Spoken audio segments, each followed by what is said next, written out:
ಅನುದಿನ ಆತ್ಮಿಕ ಆಹಾರದ ಕಾರ್ಯಕ್ರಮವನ್ನು ವೀಕ್ಷಿಸುವಂಥ ಆತ್ಮೀಯರೆಲ್ಲರಿಗೂ ಹೃತ್ಪೂರ್ವಕ ವಂದನೆಗಳನ್ನು ತಿಳಿಸ್ತಾ ಇದ್ದೀನಿ. ಸಮಾಧಾನವು, ಸಂತೋಷವು, ನೆಮ್ಮದಿಯು, ಆರೋಗ್ಯವು ತಂದೆಯಾದ ದೇವರು ನಿಮ್ಮೆಲ್ಲರಿಗೆ ಅನುಗ್ರಹಿಸಲಿ ಎಂದು ಯೇಸು ಕ್ರಿಸ್ತನ ನಾಮದಲ್ಲಿ ದೇವರನ್ನು ಪ್ರಾರ್ಥಿಸುತ್ತೇನೆ. ದೇವರ ನಾಮಕ್ಕೆ ಸ್ತೋತ್ರವಾಗಲಿ. ಈ ದಿನ ಮತ್ತೊಂದು ಅಂಶವನ್ನು ನಿಮ್ಮೊಟ್ಟಿಗೆ ಮಾತನಾಡೋದಕ್ಕೆ ಸಿದ್ಧನಾಗಿದ್ದೇನೆ. ಪ್ರಾರ್ಥನೆ ಹೇಗೆ ಮಾಡಬೇಕು ಎಂಬ ಅಂಶವನ್ನು ನಿಮ್ಮೊಟ್ಟಿಗೆ ಮಾತನಾಡ್ತಾ ಇದ್ದೀನಿ.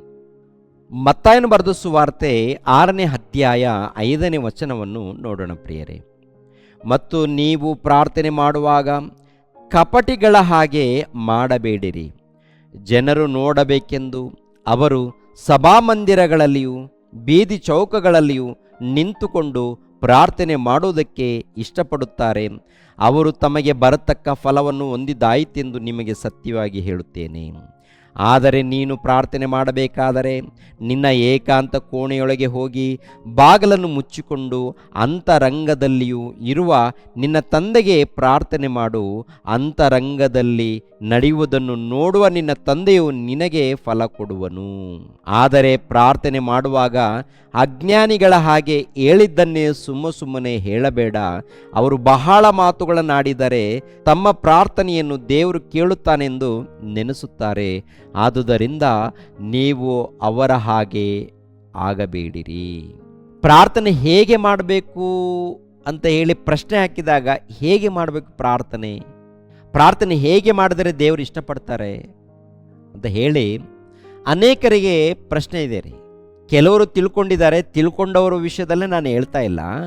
ಈ ಪ್ರಶ್ನೆ ಇದ್ದವರಿಗೆ ವಾಕ್ಯದ ಮೂಲಕ ಉತ್ತರವನ್ನು ತಿಳಿಸೋದಕ್ಕೆ ಸಿದ್ಧನಾಗಿದ್ದೀನಿ. ನೋಡಿ, ಪ್ರಾರ್ಥನೆ ಹೇಗೆ ಮಾಡಬೇಕು, ಕೆಲವರು ಯಾವಾಗ ಮಾಡಬೇಕು, ಯಾವಾಗ ಅಂದರೆ ಬೆಳಗ್ಗೆ ಮಾಡಿದರೆ ದೇವರು ಇಷ್ಟಪಡ್ತಾರಾ? ಬೆಳಿಗ್ಗೆ 5 ಗಂಟೆಗೆ ಮಾಡೋಣವಾ, ಇಲ್ಲಾಂದರೆ 4 ಗಂಟೆಗೆ ಪ್ರಾರ್ಥನೆ ಮಾಡೋಣವಾ, ಇಲ್ಲಾಂದರೆ 3 ಗಂಟೆಗೆ ಮಾಡೋಣವಾ, ಇಲ್ಲಾಂದರೆ ಮಧ್ಯರಾತ್ರಿಯಲ್ಲಿ ಮಾಡೋಣವಾ, ಇಲ್ಲಾಂದರೆ ರಾತ್ರಿ ಎಲ್ಲ ಪ್ರಾರ್ಥನೆ ಮಾಡೋಣವಾ, ಇಲ್ಲಾಂದರೆ ಉಪವಾಸ ಪ್ರಾರ್ಥನೆ ಮಾಡಬೇಕಾ? ಹೇಗೆ ಮಾಡಬೇಕು ಪ್ರಾರ್ಥನೆ ಅಂತಾರೆ. ಪ್ರಿಯರೇ, ಗಮನಿಸಬೇಕು. ನೀವು ರಾತ್ರಿ ಹೊತ್ತು ಪ್ರಾರ್ಥನೆ ಮಾಡ್ತೀರಾ, ಅದು ನಿಮ್ಮಿಷ್ಟ. ಹಗಲೊತ್ತು ನೀವು ಪ್ರಾರ್ಥನೆ ಮಾಡ್ತೀರಾ, ಅದು ನಿಮ್ಮಿಷ್ಟ.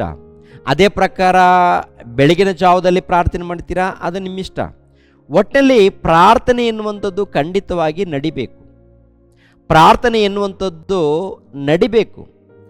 ಬೆಳಗ್ಗೆ ಮಾಡ್ತೀವಾ, ಹಗಲೊತ್ತು ಮಾಡ್ತೀವಾ, ರಾತ್ರಿ ಹೊತ್ತು ಮಾಡ್ತೀವಾ, ರಾತ್ರಿ 2 ಗಂಟೆಗೆ ಮಾಡ್ತೀವಾ, 3 ಗಂಟೆಗೆ ಮಾಡ್ತೀವಾ, 4 ಗಂಟೆಗೆ ಮಾಡ್ತೀವಾ, ಅದು ನಿಮ್ಮ ಅನುಕೂಲ.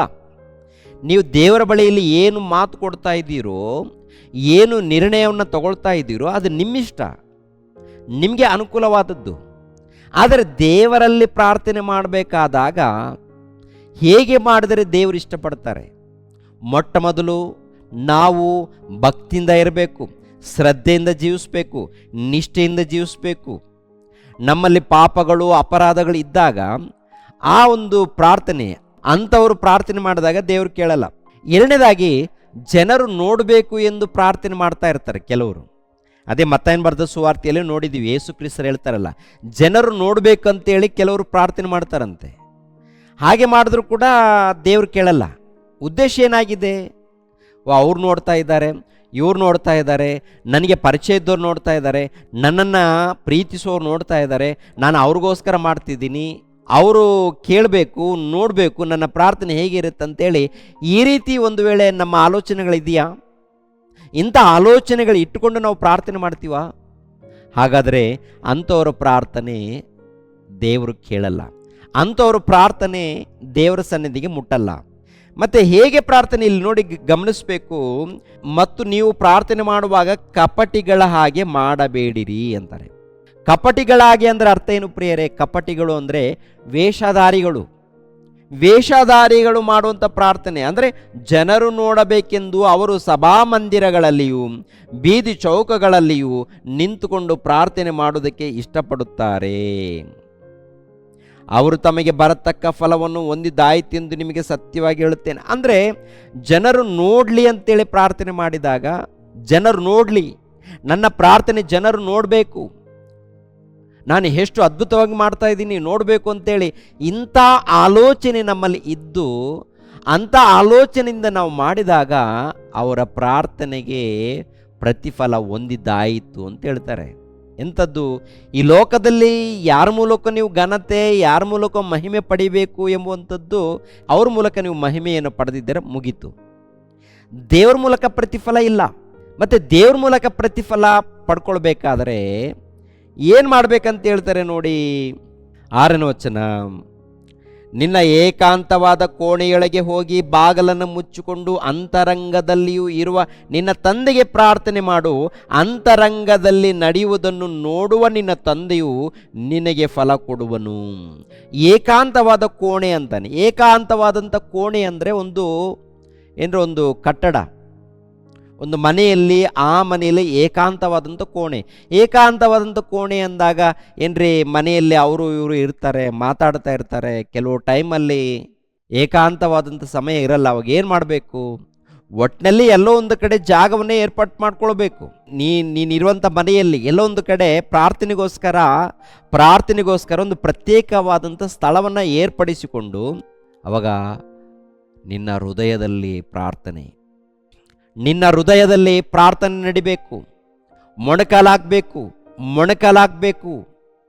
ಹೊರಗಡೆ ಪ್ರಯಾಣ ಮಾಡುವಂಥ ಸಮಯದಲ್ಲಿ ಒಂದು ರೀತಿಯಲ್ಲಿ ಪ್ರಾರ್ಥನೆ ನಡೀಲಿ. ಪ್ರಯಾಣ ಮಾಡ್ತೀವಲ್ಲ, ಪ್ರಯಾಣ ಮಾಡುವಂಥ ಸಮಯದಲ್ಲಿ ಪ್ರಾರ್ಥನೆ ಇರಲಿ. ಮಲಗುವಂಥ ಸಮಯದಲ್ಲಿ ಕೂಡ ಪ್ರಾರ್ಥನೆ ಇರಲಿ. ಪ್ರತ್ಯೇಕವಾಗಿ ಮೊಣಕಾಲಾಕಿ ದೇವ್ರಿಗೋಸ್ಕರ ಸಮಯ ಕೊಟ್ಟು ಪ್ರಾರ್ಥನೆ ಮಾಡಬೇಕು, ಏಕಾಂತವಾಗಿ. ಆ ಏಕಾಂತವಾದಂಥ ಆ ಸಮಯದಲ್ಲಿ ಏನ್ರಿ, ಯಥಾರ್ಥವಾಗಿ ಭಕ್ತಿಯಿಂದ ನಿಷ್ಠೆಯಿಂದ ಪ್ರಾರ್ಥನೆ ಮಾಡಿದಾಗ ಅಂಥ ಪ್ರಾರ್ಥನೆಯನ್ನು ದೇವ್ರು ಕೇಳ್ತಾರೆ. ಯಾರಿಗೋಸ್ಕರ ಮಾಡಬೇಕು ಆ ಪ್ರಾರ್ಥನೆ? ಹೇಗೆ ಮಾಡಬೇಕು ಪ್ರಾರ್ಥನೆ? ಒಂದ್ಸರಿ ಯೋಚನೆ ಮಾಡಿ ಪ್ರಿಯರೇ. ಹೇಗೆ ಮಾಡ್ತೀವಿ ಅಂದರೆ, ದೇವ ಉದ್ಯೋಗ ಇಲ್ಲ, ದೇವ ಸಂಪಾದನೆ ಇಲ್ಲ, ದೇವ ಸಾಲದಲ್ಲಿದ್ದೀವಿ ಅಂತೇಳಿ ಈ ರೀತಿ ನಾವು ನಮ್ಮ ಸಮಸ್ಯೆಗಳನ್ನು ಹೇಳ್ಕೊಳ್ತಿದ್ದೀವ. ನಾವು ಹೇಳ್ಕೊಳ್ತಾ ಇದ್ದೀವ. ಉದ್ಯೋಗ ಇಲ್ಲವೆಂದು, ಮದುವೆ ಆಗಿಲ್ಲವೆಂದು, ಮಕ್ಕಳು ಹುಟ್ಟಿಲ್ಲವೆಂದು, ಆಮೇಲೆ ರೋಗದಲ್ಲಿ ಇದ್ದೀವಿ ಅಂತೇಳಿ ನಮ್ಮ ಸಮಸ್ಯೆಗಳನ್ನು ನಾವು ಹೇಳ್ಕೊಳ್ತಾ ಇದ್ದೀವ. ಅದೂ ಅಲ್ಲ. ಮತ್ತು ಹೇಗೆ ಮಾಡಬೇಕು ಪ್ರಿಯರೇ ನೋಡುವಾಗ, ಯಾಕೆಂದರೆ 8ನೇ ವಚನದಲ್ಲಿ ಒಂದು ಮಾತನ್ನು ನೋಡೋಣ. 8ನೇ ವಚನದಲ್ಲಿ, ನೀವು ನಿಮ್ಮ ತಂದೆಯನ್ನು ಬೇಡಿಕೊಳ್ಳೋದಕ್ಕಿಂತ ಮುಂಚೆಯೇ ನಿಮಗೆ ಏನೇನು ಅಗತ್ಯವೆಂಬುದು ಆತನಿಗೆ ತಿಳಿದದೆ. ಅಂದರೆ ನೀವೇನು ಬೇಡ್ತಾ ಇದ್ದೀರಾ ಅದು ಗೊತ್ತು. 31ನೇ ವಚನ, ಏನು ಊಟ ಮಾಡಬೇಕು, ಏನು ಕುಡಿಯಬೇಕು, ಏನು ಒದ್ದುಕೊಳ್ಳಬೇಕು ಎಂದು ಚಿಂತೆ ಮಾಡಬೇಡಿರಿ. ಇವುಗಳಿಗಾಗಿ ಅಜ್ಞಾನಿಗಳು ತವಕಪಡುತ್ತಾರೆ. ಇದೆಲ್ಲ ನಿಮಗೆ ಬೇಕಾಗಿದೆ ಎಂದು ಪರಲೋಕದಲ್ಲಿರುವ ನಿಮ್ಮ ತಂದೆಗೆ ತಿಳಿದದೆಯಷ್ಟೇ. ಹೀಗಿರುವುದರಿಂದ ನೀವು ಮೊದಲು ದೇವರ ರಾಜ್ಯಕ್ಕಾಗಿ ನೀತಿಗಾಗಿ ತವಕಪಡಿರಿ. ಇವುಗಳು ಕೂಡ ಅವೆಲ್ಲವೂ ನಿಮಗೆ ದೊರೆಯುವವು ಅಂತ ಹೇಳ್ತಾರೆ. ಇವೆಲ್ಲವೂ ಜೊತೆಗೆ ಅವು ಕೂಡ ಸಿಗುತ್ತೆ ಅಂತ. ಅಂದರೆ ಭೂಲೋಕದಲ್ಲಿ ಏನೇನು ಬೇಕು ಅದು ನಿನಗೆ, ಭೂಲೋಕದಲ್ಲಿ ಏನು ಬೇಕು ಇದು ಸಿಗುತ್ತೆ. ಅದೇ ರೀತಿಯಲ್ಲಿ ನಿತ್ಯ ಜೀವ ಕೂಡ ನಿನಗೆ ಸಿಗುತ್ತೆ. ಆ ನಿತ್ಯ ಜೀವನ ನಾವು ಪಡಿಬೇಕಾದ್ರೆ ಪ್ರಿಯರಾದ ದೇವರ ಮಕ್ಕಳಿರ, ಈ ಲೋಕದಲ್ಲಿ ಪ್ರಾರ್ಥನೆ ಮಾಡಬೇಕು. ಹೇಗೆ ಪ್ರಾರ್ಥನೆ? ಮೊಟ್ಟ ಮೊದಲು ಮೊಣಕಾಲಾಗಬೇಕು. ಮೊಟ್ಟ ಮೊದಲು ಭಕ್ತಿಯಿಂದ ಇರಬೇಕು, ಶ್ರದ್ಧೆಯಿಂದ ಇರಬೇಕು, ನಂಬಿಕೆಯಿಂದ ಇರಬೇಕು. ಮೊಣಕಾಲಾಕಿ ತಂದೆಯನ್ನು ಪ್ರಾರ್ಥಿಸಬೇಕು. ತಂದೆಯನ್ನು ಪ್ರಾರ್ಥಿಸುವಾಗ ಪ್ರಿಯರಾದ ದೇವರ ಮಕ್ಕಳಿರ ಏನ್ರಿ, ಸಭೆಯಲ್ಲಿದ್ದಂಥ ಎಲ್ಲ ಮಕ್ಕಳಿಗೋಸ್ಕರ ನೆನಪು ಮಾಡ್ಕೊಳ್ಬೇಕು ಪ್ರಿಯರೇ. ಸಭೆಯಲ್ಲಿ ಇತರರು ಯಾರಾದರೂ ಅನಾರೋಗ್ಯದಲ್ಲಿದ್ದಾರಾ, ಅವ್ರ ವಿಷಯದಲ್ಲಿ ನಾವು ಪ್ರಾರ್ಥನೆ ಮಾಡಬೇಕು. ಸಭೆಯಲ್ಲಿ ಸೇವಕರಿದ್ದಾರಾ, ಆ ಸೇವಕರ ವಿಷಯದಲ್ಲಿ ಪ್ರಾರ್ಥನೆ ಮಾಡಬೇಕು. ಆಮೇಲೆ ಯಾರಾದರೂ ಕಷ್ಟದಲ್ಲಿದ್ದಾರಾ ಇತರರು, ಅವ್ರಿಗೋಸ್ಕರ ನಾವು ಪ್ರಾರ್ಥನೆ ಮಾಡಬೇಕು. ಮತ್ತು ನಮ್ಮ ವಿಷಯದಲ್ಲಿ ಏನು ಮಾಡಬೇಕು? ನಮಗೆ ಜ್ಞಾನ ಬೇಕು ತಂದೆ, ನಮಗೆ ವಿವೇಕ ಬೇಕು ತಂದೆ, ನಾನು ಭಕ್ತಿಯಿಂದ ನಡಿಬೇಕು ತಂದೆ, ನಾನು ನಿಮಗೆ ಒಳಪಟ್ಟು ನಿಮ್ಮ ಚಿತ್ತವನ್ನು ನೆರವೇರಿಸುವಂಥ ಭಕ್ತನಾಗಿ ಜೀವಿಸಬೇಕು ತಂದೆ, ನನಗೆ ಜ್ಞಾನ ಬೇಕು ತಂದೆ, ನನಗೆ ಪವಿತ್ರಾತ್ಮನ ಸಹಾಯ ಬೇಕು ತಂದೆ ಅಂತೇಳಿ ನಾವು ಹೀಗೆ ಪ್ರಾರ್ಥನೆ ಮಾಡಬೇಕು. ಸಭೆಯಲ್ಲಿದ್ದಂಥ ಎಲ್ಲರನ್ನೂ ನಾವು ನೆನಪು ಮಾಡ್ಕೊಳ್ಬೇಕು. ದ್ವೇಷ ಇಟ್ಕೊಂಡು ಪ್ರಾರ್ಥನೆ ಮಾಡಿದ್ರೆ ಅಂಥ ಪ್ರಾರ್ಥನೆ ದೇವರ ಸನ್ನಿಧಿಗೆ ಮುಟ್ಟಲ್ಲ. ಹೊಟ್ಟೆ ಕಿಚ್ಚು ಇಟ್ಕೊಂಡು ಪ್ರಾರ್ಥನೆ ಮಾಡಿದ್ರೆ ಅಂಥ ಪ್ರಾರ್ಥನೆಯನ್ನು ದೇವರ ಸನ್ನಿಧಿಗೆ ಮುಟ್ಟಲ್ಲ. ಹೊಟ್ಟೆ ಕಿಚ್ಚು ಇದ್ದರು, ದ್ವೇಷ ಇದ್ದರು, ಲೋಕದ ಕೋರಿಕೆಗಳಿದ್ದರು, ಲೋಕದ ವ್ಯಾಮೋಹ ಇದ್ದರು, ಇಂಥ ಪ್ರಾರ್ಥನೆ ದೇವರ ಸನ್ನಿಧಿಗೆ ಮುಟ್ಟಲ್ಲ. ಒಂದ್ಸಾರಿ ನಮ್ಮ ಹೃದಯವನ್ನು ಕುರಿತು ನಾವು ಪರಿಶೋಧನೆ ಮಾಡಿಕೊಳ್ಳೋಣವಾ? ನಮ್ಮನ್ನು ನಾವು ಪರಿಶೋಧನೆ ಮಾಡಿಕೊಂಡಾಗ ನಮ್ಮ ಹೃದಯ ನಮ್ಮ ಮನಸ್ಸಿಗೆ ಹೇಳುತ್ತೆ ರೀ, ನಾನು ಯಥಾರ್ಥವಾಗಿದ್ದೀನಾ ಇಲ್ವಾ? ನನ್ನ ಮನಸ್ಸು ನನಗೆ ಹೇಳುತ್ತೆ. ನನ್ನ ಮನಸ್ಸು ಪರಿಶೋಧನೆ ಮಾಡಿದಾಗ ನಾನು ಹೇಗಿದ್ದೀನಿ, ಅದೇ ಪ್ರಕಾರ ಪ್ರತಿಯೊಬ್ಬರು ಕೂಡ ಪರಿಶೋಧನೆ ಮಾಡಬೇಕು. ಯಾಕಂದರೆ ಮೊಟ್ಟ ಮೊದಲು ನಾನು ಭಕ್ತನಾಗಿದ್ದೀನಾ, ನಾನು ನಿಷ್ಠೆಯಿಂದ ಇದ್ದೀನಾ, ಯಾರ ಮೇಲಾದರೂ ದ್ವೇಷ ಇಟ್ಕೊಂಡಿದ್ದೀನಾ, ಯಾರ ಮೇಲಾದರೂ ಕಪಟದಿಂದ ಇದ್ದೀನಾ, ಯಾರ ಮೇಲಾದರೂ ಹೊಟ್ಟೆ ಕಿಚ್ಚು ಪಡ್ತಾ ಇದ್ದೀನಾ, ಯಾರಿಗಾದರೂ ಅನ್ಯಾಯ ಮಾಡಿದ್ದೀನಾ, ಸುಳ್ಳು ಏನಾದರೂ ಹೇಳಿದ್ದೀನಾ, ಇವೆಲ್ಲ ಕೂಡ ನಮ್ಮನ್ನು ನಾವು ಪರಿಶೋಧನೆ ಮಾಡಿಕೊಳ್ಬೇಕು. ಪರಿಶೋಧನೆ ಮಾಡಿಕೊಂಡಾಗ ಅನೇಕ ತಪ್ಪುಗಳು ನಮ್ಮ ಹೃದಯದಲ್ಲಿ ಇದೆ ಎಂದು ಗೊತ್ತಾಗುತ್ತೆ ರೀ. ಅವಾಗೇನು ಮಾಡಬೇಕು? ದೇವರ ಬಳಿಯಲ್ಲಿ ಮೊಣಕಾಲಾಕಿ, ಅಪ್ಪ ನನ್ನ ಹೃದಯದಲ್ಲಿ ಅನೇಕ ತಪ್ಪುಗಳು ಪಾಪಗಳು ಇದೆ ತಂದೆ, ಮೊಟ್ಟ ಮೊದಲು ನನ್ನನ್ನು ಕ್ಷಮಿಸಿ ತಂದೆ, ನನ್ನನ್ನು ಕನಿಕರಿಸಿ ತಂದೆ ಅಂತ ಹೇಳಿ ಮೊಟ್ಟ ಮೊದಲು ನಮ್ಮ ತಪ್ಪುಗಳನ್ನು ಒಪ್ಪಿಕೊಂಡು ಇನ್ಮೇಲೆ ತಪ್ಪು ಮಾಡಬಾರ್ದು, ತಪ್ಪನ್ನು ನಿಲ್ಲಿಸಬೇಕು, ಪಾಪಗಳನ್ನು ನಿಲ್ಲಿಸಬೇಕು. ಆವಾಗ ಯಥಾರ್ಥವಾಗಿ ಪ್ರಾರ್ಥನೆ ಮಾಡಿದಾಗ ಕುಟುಂಬಗೋಸ್ಕರ, ಸಭೆಗೋಸ್ಕರ, ಎಲ್ಲರಿಗೋಸ್ಕರ ಪ್ರಾರ್ಥನೆ ಮಾಡಬೇಕು ಪ್ರಿಯರೇ. ಅಂಥ ಪ್ರಾರ್ಥನೆಯನ್ನು ದೇವರು ಇಷ್ಟಪಡ್ತಾರೆ, ಕೇಳ್ತಾರೆ. ಆವಾಗ ಅವ್ರ ಜೊತೆಗೆ ನಿನಗೂ ಕೂಡ ಒಳ್ಳೆಯದನ್ನು ಮಾಡ್ತಾರೆ ದೇವರು. ಸಭೆಯವ್ರಿಗೂ ಒಳ್ಳೇದು ಮಾಡ್ತಾರೆ, ನಿನಗೂ ಒಳ್ಳೇದು ಮಾಡ್ತಾರೆ. ಒಂದು ವೇಳೆ ಯಾರಾದರೂ ಶತ್ರುಗಳಿದ್ದರೆ ಆ ಶತ್ರುಗಳಿಗೋಸ್ಕರ ಕೂಡ ನಾವು ಪ್ರಾರ್ಥನೆ ಮಾಡಬೇಕಂತ ಹೇಳ್ತಾರೆ. ನಿಮ್ಮ ವೈರಿಗಳಿದ್ದಾಗ ಅವ್ರಿಗೋಸ್ಕರ ಕೂಡ ನೀವು ಪ್ರಾರ್ಥನೆ ಮಾಡಿ ಅಂತ ಹೇಳ್ತಾರೆ. ವೈರಿಗಳಿಗೆ ಅನ್ಯಾಯ ಆಗಲಿ, ವೈರಿಗಳಿಗೆ ಮೋಸ ನಡೀಲಿ, ಇವರಿಗೆ ಅನ್ಯಾಯವಾಗಲಿ ಅಂತೇಳಿ ಈ ರೀತಿ ದ್ವೇಷ ಇಟ್ಕೊಂಡು ಪ್ರಾರ್ಥನೆ ಮಾಡಿದ್ರೆ ನಾವು ಮೋಸ ಹೋಗ್ತೀವಿ. ದೇವ ಅವರೇನೋ ತಪ್ಪು ಮಾಡಿದ್ದಾರೆ ತಂದೆ, ಅವರನ್ನು ಕ್ಷಮಿಸಿ ತಂದೆ. ದೇವ ಇವರು ಮೋಸ ಮಾಡಿದ್ದಾರೆ ತಂದೆ, ಇವರನ್ನು ಕ್ಷಮಿಸಿ ತಂದೆ. ಇವರು ಒಂದು ರೀತಿಯಲ್ಲಿ ನಮ್ಮ ಮೇಲೆ ದ್ವೇಷ ಇಟ್ಕೊಂಡು ಇದ್ದಾರೆ ತಂದೆ, ಅವರನ್ನು ಕೂಡ ಕ್ಷಮಿಸಿ ತಂದೆ, ಕಾಪಾಡಿ ತಂದೆ ಅಂತೇಳಿ ಯಥಾರ್ಥವಾಗಿ ಮಾಡಬೇಕು. ಹೃದಯದಲ್ಲಿ ಕಪಟ, ವೇಷಧಾರಣೆ, ಅಸೂಯೆ ಇಟ್ಕೊಂಡು ಮಾಡಿದಾಗ ಇಂಥ ಪ್ರಾರ್ಥನೆ ದೇವರು ಮೆಚ್ಚಲ್ಲ, ಕೇಳಲ್ಲ. ಆದ್ದರಿಂದ ಪ್ರಿಯರಾದ ದೇವರ ಮಕ್ಕಳಿರ, ಮೊಟ್ಟ ಮೊದಲು ದೇವರಿಗೆ ವಿಧೇಯರಾಗಬೇಕು, ಭಕ್ತಿಯಿಂದ ಜೀವಿಸಬೇಕು, ಪ್ರೀತಿಯಿಂದ ಜೀವಿಸಬೇಕು.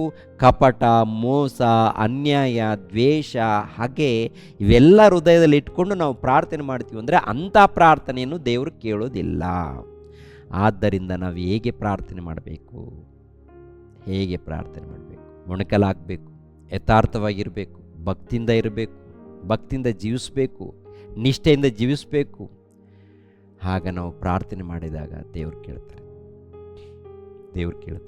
ಪ್ರಾರ್ಥನೆ ಮಾಡುವಂಥ ಸಮಯದಲ್ಲಿ, ಅಪ್ಪ ತಂದೆಯೇ ನಿಮಗೆ ಸ್ತೋತ್ರಗಳು, ನಿಮಗೆ ಕೃತಜ್ಞತೆಗಳು, ನಮಗೆ ಆಹಾರವನ್ನು ಕೊಟ್ಟಿದ್ದೀರಾ, ನಮಗೆ ಒಂದು ಜೀವಿತವನ್ನು ಕೊಟ್ಟಿದ್ದೀರಾ, ಈ ಲೋಕದಲ್ಲಿ ಏನೇನು ಬೇಕೋ ಎಲ್ಲವನ್ನು ಕೊಟ್ಟಿದ್ದೀರಾ ತಂದೆ. ಕೊನೆಯದಾಗಿ ನಿಮ್ಮ ಪ್ರಿಯ ಕುಮಾರನನ್ನು ಈ ಲೋಕಕ್ಕೆ ಕಳಿಸಿಕೊಟ್ಟು ನಮಗೆ ರಕ್ಷಣೆ ಭಾಗ್ಯವನ್ನು ಕಲ್ಪಿಸಿಕೊಟ್ಟಿದ್ದೀರ ತಂದೆ, ಮೋಕ್ಷ ಭಾಗ್ಯವನ್ನು ಕಲ್ಪಿಸಿಕೊಟ್ಟಿದ್ದೀರ ತಂದೆ. ಅದಕ್ಕೆ ನಿಮಗೆ ಸ್ತೋತ್ರಗಳು ತಂದೆ, ನಿಮಗೆ ಕೃತಜ್ಞತೆಗಳು ತಂದೆ ಅಂತೇಳಿ ಪ್ರಿಯರೇ ನಾವು ಪ್ರಾರ್ಥನೆ ಮಾಡಿದಾಗ ಅಂಥ ಪ್ರಾರ್ಥನೆಯನ್ನು ತಂದೆಯಾದ ದೇವರು ಕೇಳ್ತಾರೆ. ಈ ಪ್ರಾರ್ಥನೆ ಯೇಸು ಕ್ರಿಸ್ತನ ನಾಮದಲ್ಲಿ ಸಮರ್ಪಿಸ್ತಾ ಇದ್ದೀವಿ, ಬೇಡಿ ಹೊಂದುತ್ತಾ ಇದ್ದೀವಿ ಅಂತೇಳಿ ಹೇಗೆ ನಾವು ಮಾಡಬೇಕು. ಆದರೆ ಈ ಲೋಕದಲ್ಲಿ ಪ್ರಾರ್ಥನೆಗಳು ಹೇಗೆ ನಡೀತಾ ಇದೆ ಸರಿ, ನಿಮ್ಮನ್ನು ನೀವು ಪರಿಶೋಧನೆ ಮಾಡ್ಕೊಳ್ಳಿ. ಉದ್ದಕ್ಕೆ ಪ್ರಾರ್ಥನೆ ಮಾಡ್ತಾ ಇದ್ದೀವ? ಯಾರೋ ನೋಡ್ಬೇಕಂತೇಳಿ ಪ್ರಾರ್ಥನೆ ಮಾಡ್ತಾ ಇದ್ದೀವ? ಹೇಳಿದ್ದನ್ನೇ ಸುಮ್ಮನೆ ಹೇಳ್ತಾ ಇದ್ದೀವ? ದೇವರು ನೋಡ್ತಾ ಇದ್ದಾರೆ. ನಮ್ಮ ಪ್ರಾರ್ಥನೆ ಎಲ್ಲ ಕೂಡ ದೇವ್ರಿಗೆ ಗೊತ್ತು. ನಾವು ಏನು ಮಾಡ್ತಿದ್ದೀವಿ, ನಮ್ಮ ಉದ್ದೇಶವೇನಾಗಿದೆ, ಪ್ರತಿಯೊಂದು ಕೂಡ ದೇವರಿಗೆ ಗೊತ್ತು ಪ್ರಿಯರೇ. ಆದ್ದರಿಂದ ನಮ್ಮ ಭಕ್ತಿ, ನಮ್ಮ ನಂಬಿಕೆ, ನಮ್ಮ ಪ್ರಾರ್ಥನೆ ಪ್ರತಿಯೊಂದು ಕೂಡ ಯಥಾರ್ಥವಾಗಿರಬೇಕು. ದೇವರು ನಿಮ್ಮನ್ನು ನನ್ನನ್ನು ಆಶೀರ್ವದಿಸಲಿ. ಎಲ್ಲರೂ ತಲೆಬಾಗಿಸಿರಿ, ಪ್ರಾರ್ಥನೆ ಮಾಡಿ ಮುಗಿಸುತ್ತೇನೆ. ಸರ್ವವನ್ನು ಸರ್ವಲೋಕವನ್ನು ಉಂಟು ಮಾಡಿರುವಂಥ ಸರ್ವೇಶ್ವರನಾದ ನಮ್ಮ ತಂದೆಯೇ, ಮಹೋನ್ನತನಾದಂಥ ನಮ್ಮ ತಂದೆಯೇ, ನಿಮಗೆ ಸ್ತೋತ್ರಗಳು ತಂದೆ. ಯಾವಾಗಲೂ ನಿಮ್ಮ ಧ್ಯಾನದಲ್ಲಿ, ಭಕ್ತಿಯಲ್ಲಿ ಜೀವಿಸುವಂತೆ ನಮ್ಮೆಲ್ಲರನ್ನು ಬಲಪಡಿಸಿ ತಂದೆ. ಸಭೆಯಲ್ಲಿದ್ದಂಥ ಎಲ್ಲ ನಿಮ್ಮ ಮಕ್ಕಳಿಗಾಗಿ ಪ್ರಾರ್ಥಿಸ್ತಾ ಇದ್ದೀನಿ ತಂದೆ. ಪ್ರತಿಯೊಬ್ಬರನ್ನು ಹೆಸರುಗಳಿಂದ ಆಶೀರ್ವದಿಸಿ. ಕಷ್ಟದಲ್ಲಿ, ಬಾಧೆಗಳಲ್ಲಿ ಇದ್ದರೆ ತಂದೆ ಅಂಥ ಮಕ್ಕಳನ್ನು ಮುಟ್ಟಿ ತಂದೆ. ಅದೇ ರೀತಿಯಲ್ಲಿ ತಂದೆ ಈ ವಿಡಿಯೋವನ್ನು ವೀಕ್ಷಿಸುವಂಥ ಪ್ರತಿ ಮಕ್ಕಳನ್ನು ಕುಟುಂಬ ಸಹಿತವಾಗಿ ಆಶೀರ್ವದಿಸಿ, ಕನಿಕರಿಸಿ, ಕಾಪಾಡಿ, ನೆಮ್ಮದಿಯನ್ನು, ಸಮಾಧಾನವನ್ನು, ಸಂತೋಷವನ್ನು ದಯಪಾಲಿಸಿ. ಯೇಸು ಪವಿತ್ರ ನಾಮದಲ್ಲಿ ಬೇಡಿ ಹೊಂದಿದೆಯಪ್ಪ ತಂದೆಯೇ, ಆಮೇನ್. ಎಲ್ಲರಿಗೂ ವಂದನೆಗಳು.